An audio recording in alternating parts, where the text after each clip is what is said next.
حضرت خواجہ محمد عبدالمالک صدیقی رحمہ, his very famous incident, he once had come to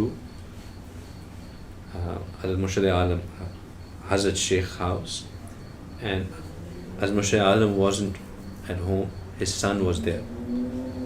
So he said, Hazrat, now that you have come to visit, I want to request you to please stay and eat before you leave. So he said, okay. So food was brought to him and everything was laid out. And he said, ये आज तुम्हारे घर में सूअर कैसे पका हुआ? So, naturally Hazrat Mashhur's son, is like petrified. as a इतनी बड़ी statement ये कहाँ से आ गई? So he went to his mother and he said, what happened? So his mother was like, inna lillah, because this neighbor of ours, she had been after me that when your sheikh comes next time, I will bring her food. So I, let her know that Hazrat is here. So she sent the food and I had sent that on.